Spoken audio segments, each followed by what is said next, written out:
ಬಲಿ ಪಡೆದಂತ ರೆಸಾರ್ಟ್, ಆ ರೆಸಾರ್ಟ್ ಮಾಲೀಕನನ್ನ ಈಗ ಬಂಧಿಸಲಾಗಿದೆ.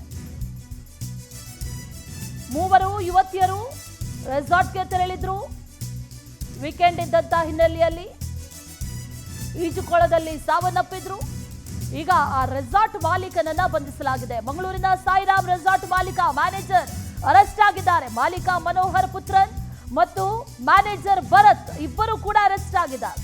ರೆಸಾರ್ಟ್ ನಿರ್ಲಕ್ಷ್ಯದಿಂದ ಮೈಸೂರಿನ ಮೂವರು ಯುವತಿಯರು ಸಾವನ್ನಪ್ಪಿದ್ರು. ಉಳ್ಳಾಲ ಠಾಣೆಯಲ್ಲಿ ಪ್ರಕರಣ ಕೂಡ ದಾಖಲಾಗಿತ್ತು. ಈಗ ಈ ಬೀಚ್ ರೆಸಾರ್ಟ್ಗೆ ಬೀಗ ಹಾಕಿದ್ದಾರೆ. ಮಂಗಳೂರು ಹೊರವಲಯದ ಉಚ್ಚಿಲ ಬಳಿಯಲ್ಲಿರುವಂತಹ ಬೀಚ್ ರೆಸಾರ್ಟ್. ನಿನ್ನೆ ಬೆಳಗ್ಗೆ 11 ಗಂಟೆಗೆ ಯುವತಿಯರು ಚೆಕ್ಔಟ್ ಕೂಡ ಮಾಡಬೇಕಿತ್ತು. ಅದಕ್ಕೂ ಮುನ್ನ ಸ್ವಿಮ್ಮಿಂಗ್ ಪೂಲ್ಗೆ ಇಳಿದಿದ್ರು. ಈಜು ಬಂದಿಲ್ಲ, ಆಳ 6 ಫೀಟ್ ಇತ್ತು, ಸಾವನ್ನಪ್ಪಿದ್ರು. ಈಗ ಈ ಮಂಗಳೂರು ಸಾಯಿರಾಮ್ ರೆಸಾರ್ಟ್ ಏನಿದೆ ಇದರ ಪರವಾನಗಿ ಲೈಸೆನ್ಸ್ ಕೂಡ ರದ್ದು ಮಾಡಿದ್ದಾರೆ. ಮತ್ತೊಂದು ಕಡೆಯಲ್ಲಿ ಬೀಗ ಹಾಕಿದ್ದಾರೆ. ಅದರ ಜೊತೆಯಲ್ಲಿ ರೆಸಾರ್ಟ್ ಮಾಲೀಕ ಹಾಗೂ ಆ ರೆಸಾರ್ಟ್ನ ಮ್ಯಾನೇಜರ್ ಇಬ್ಬರನ್ನು ಕೂಡ ಅರೆಸ್ಟ್ ಮಾಡಿದ್ದಾರೆ. ತನಿಖೆ ನಡೀತಾ ಇದೆ ಅನ್ನುವಂಥ ಮಾಹಿತಿ ಲಭ್ಯ ಆಗ್ತಾ ಇದೆ. ಮತ್ತಷ್ಟು ಡೀಟೇಲ್ಸ್ ಅನ್ನ ನೀಡ್ತಾರೆ ನಮ್ಮ ಪ್ರತಿನಿಧಿ ಗಿರಿಧರ್ ಶೆಟ್ಟಿ. ದೂರವಾಣಿ ಸಂಪರ್ಕದಲ್ಲಿ ಜಾಯ್ನ್ ಆಗ್ತಾ ಇದ್ದಾರೆ. ಗಿರಿಧರ್, ಈಗ ರೆಸಾರ್ಟ್ ವಿರುದ್ಧ ಒಂದಷ್ಟು ಕ್ರಮಗಳನ್ನ ತೆಗೆದುಕೊಳ್ಳಲಾಗ್ತಾ ಇದೆ. ಈ ಎಲ್ಲಾ ಘಟನೆಗೂ ಪ್ರಮುಖ ಕಾರಣ ರೆಸಾರ್ಟ್ನ ನಿರ್ಲಕ್ಷ್ಯ, ಜೊತೆಯಲ್ಲಿ ರೆಸಾರ್ಟ್ನಲ್ಲಿ ಯಾವುದೇ ರೀತಿಯ ವ್ಯವಸ್ಥೆಗಳು ಇಲ್ಲದೆ ಇರೋದು ಅನ್ನೋದು ಗೊತ್ತಾಗಿದೆ. ಈಗ ಏನೇನು ಡೀಟೇಲ್ಸ್ ಇದೆ ವಿಚಾರಕ್ಕೆ ಸಂಬಂಧಪಟ್ಟಂತೆ ಗಿರಿಧರ್? ನಿಜಕ್ಕೂ ಅಶ್ವಿನಿ, ನಿನ್ನೆ ಒಟ್ಟು ಏನು ಘಟನೆ ನಡೆದಿದೆ ಅದಕ್ಕೆ ರೆಸಾರ್ಟ್ ಸಿಬ್ಬಂದಿಯ ನಿರ್ಲಕ್ಷ್ಯ ಮತ್ತು ರೆಸಾರ್ಟ್ ನಲ್ಲಿ ಏನೇನು ನಿಯಮಗಳನ್ನು ಪಾಲನೆ ಮಾಡಬೇಕಿತ್ತು ಅದನ್ನು ಪಾಲನೆ ಮಾಡಿಲ್ಲ ಅನ್ನೋದೇ ಪ್ರಮುಖ ಕಾರಣ ಅನ್ನೋದನ್ನ ಈಗ ಅಧಿಕಾರಿಗಳು ಕೂಡ ಪತ್ತೆ ಮಾಡಿದ್ದಾರೆ. ಇದರ ಬಗ್ಗೆ ಪೊಲೀಸರು ಕೂಡ ಈಗ ಕ್ರಮ ಜರುಗಿಸ್ತಾ ಇದ್ದಾರೆ. ಯಾಕಂದ್ರೆ ಆ ರೆಸಾರ್ಟ್ ನಲ್ಲಿ ಸೂಕ್ತ ಏನೇ ಯೋಜಿಕೊಲ ಇದ್ರು, ಯಾವುದೇ ಅಲ್ಲಿ ವಸತಿ ವ್ಯವಸ್ಥೆ ಇದ್ರು ಅದಕ್ಕೆ ಸೂಕ್ತ ಸಿಬ್ಬಂದಿಯನ್ನು ಇಟ್ಕೋಬೇಕು, ಮತ್ತೆ ಭದ್ರತಾ ಸಿಬ್ಬಂದಿಯನ್ನು ಕೂಡ ಇಟ್ಕೊಳ್ಳಬೇಕು.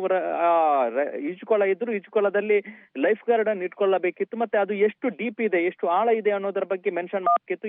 ಯಾವುದೇ ಈಗ ಪ್ರವಾಸಿಗರು ಬಂದಿದ್ರು ಕೂಡ, ಎಲ್ಲಿಯ ಪ್ರವಾಸಿಗರಾಗಿದ್ರು ಅವರಿಗೆ ಮುನ್ಸೂಚನೆ, ಪೂರ್ವ ಮುನ್ಸೂಚನೆ ನೀಡಬೇಕಿತ್ತು. ಅದನ್ನು ಯಾವುದೇ ರೀತಿಯ ಮುನ್ಸೂಚನೆಯನ್ನು ಅವರಿಗೆ ನೀಡಿರಲಿಲ್ಲ ಅನ್ನೋ ಮಾಹಿತಿ ಕೂಡ ಈಗ ಪೊಲೀಸರ ತನಿಖೆಯಲ್ಲಿ ಗೊತ್ತಾಗಿರುವಂತದ್ದು. ಹೀಗಾಗಿ ಒಟ್ಟು ನಿರ್ಲಕ್ಷ್ಯದಿಂದಾಗಿಯೇ ಈ ಒಂದು ಹದಿಹರೆಯದ ಯುವತಿಯರು, ಅಂದ್ರೆ ಅವರು ಇಂಜಿನಿಯರಿಂಗ್ ಓದ್ತಾ ಇದ್ದವರು, ಮೈಸೂರಿನಲ್ಲಿ ಮೂವರು ಕೂಡ ಸ್ನೇಹಿತೆಯರಾಗಿದ್ರು. ಅವರು ವೀಕೆಂಡ್ ಈಗ 2-3 ದಿನಗಳ ರಜೆ ಇದ್ದ ಕಾರಣದಿಂದಾಗಿ ಅವರು ತಮ್ಮಷ್ಟಕ್ಕೆ ಮಂಗಳೂರಿಗೆ ಬಂದಿದ್ರು. ಮಂಗಳೂರಿನಲ್ಲಿ ಪ್ರವಾಸ ಎಲ್ಲ ಮುಗಿಸಿ ಅಲ್ಲಿ ರೆಸಾರ್ಟ್ ನಲ್ಲಿ ಆನ್ಲೈನ್ ನಲ್ಲಿ ರೆಸಾರ್ಟ್ ಅನ್ನು ಬುಕ್ ಮಾಡ್ಕೊಂಡು ಅಲ್ಲಿ ವಸತಿ ಮಾಡ್ಕೊಂಡಿದ್ರು. ಅವರು ಮೊನ್ನೆ ಬೆಳಗ್ಗೆ 10 ಗಂಟೆಗೆ ಬಂದವರು ನಿನ್ನೆ ಬೆಳಗ್ಗೆ 11 ಗಂಟೆಗೆ ಚೆಕ್ ಔಟ್ ಮಾಡಬೇಕಿತ್ತು.